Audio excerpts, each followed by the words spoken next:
Well, the BJP planned its defense, or rather should I say attack, to the Prime Minister's speech. It took one day over it, and today it fielded Yashwant Sinha. It was really a very serious taking on of the Prime Minister's speech, especially on the points that he talks about economic growth and political consensus standing in the way. So we come back to the initial issue about whether in this Parliament session we can see things moving forward. Piyush Goyal is with us in the studio, Rajya Sabha Member of Parliament and Treasurer of the BJP. Manish Tiwari is with us, Lok Sabha MP and spokesperson of the Congress Party. Gentlemen, since we have both of you, can we go part by part? We open up the debate with just initial observations from me on what the Prime Minister said. Principally, I find that on the economy, the Prime Minister says the global economy is passing through a tough phase. There are some domestic developments hindering our growth. We hope to do a little better than 6.5 now. And then he goes on to say the same thing about a lack of political consensus on many issues and how all of these things that are not happening on the economy affect our national security. If we can go point by point. Sure. Piyush, he's stating the obvious.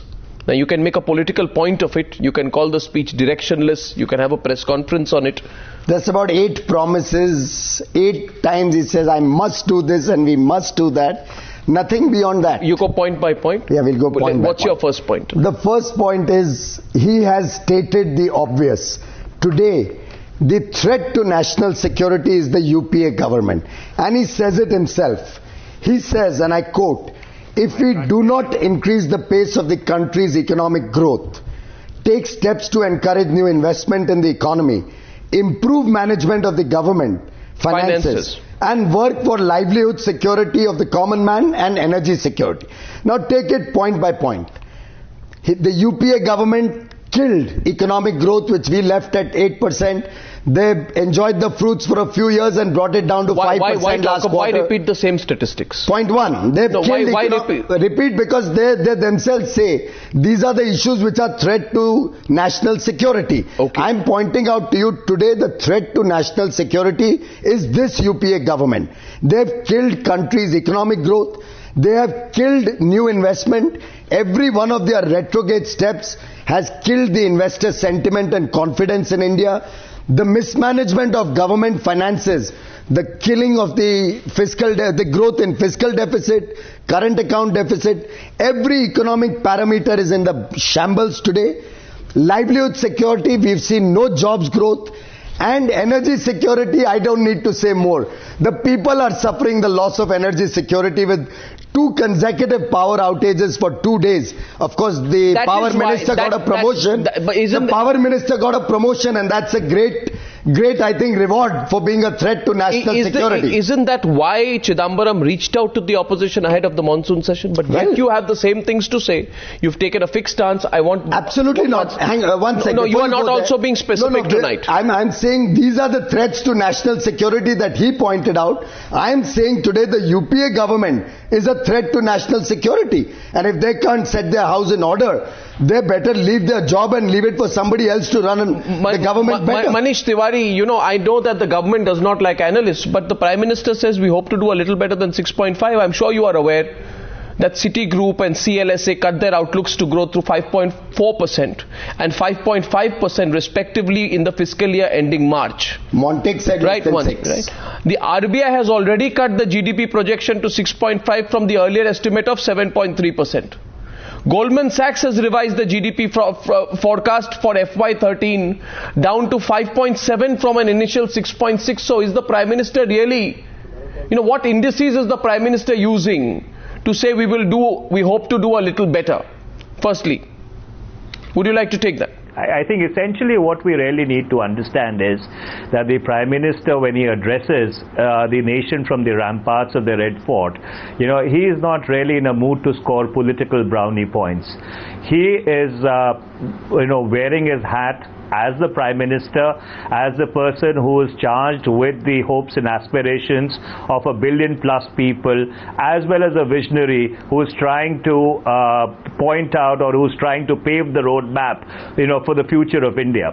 So when he equated the need for multi-partisanship on economy with or at par as we take our national security challenges. I think what he was essentially trying to point out that at a time when the global economy is in difficulty, and the fact is that there's nothing very much that we can do about the Eurozone crisis. One second, allow me to complete. The fact is that we cannot do something very much about the Eurozone crisis or some of the other aspects of the global economy. There is stuff that we can do at home. Yes, you can, and you're not biting the bullet. Needs to be done, and the stuff that can be done, requires a certain amount of political multi-partyism. So let me give you an example. Which means that you need to rise above. Which means you need to rise above, your petty political considerations. If I can use that phraseology. Essentially, what he was trying to point out is that the deep divisions that we see on FDI, multi-brand retail, on some of the financial bills which are stuck in the legislative system.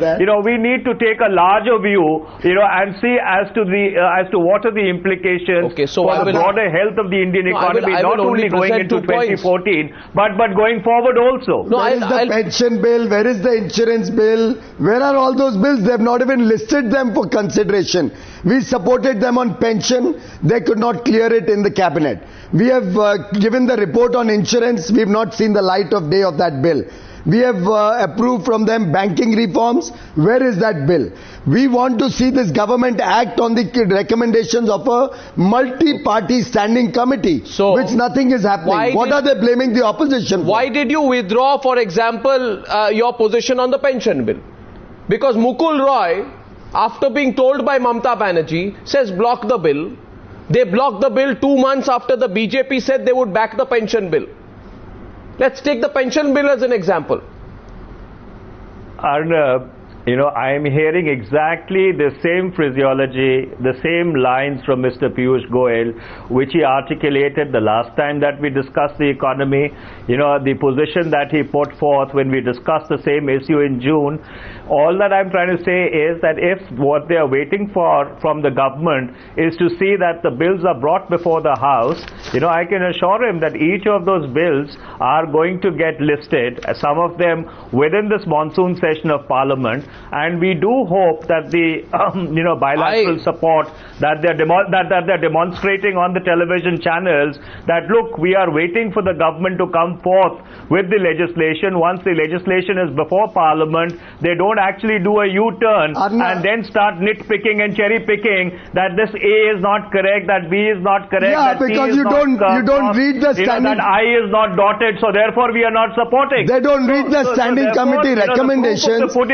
The proof of the pudding is going to be in the eating. I do hope that the BJP and the rest of the NDA coalition partners really walk the talk on cooperating with the government insofar as the economy is concerned once all these legislations sequentially are before the House. To what extent, Piyush Goyal, are your problems today your problems with the Prime Minister? No, 1 minute. Because at many levels you have been reached out to. Chidambaram reaches out to the opposition, he reaches out to Arun Jaitley.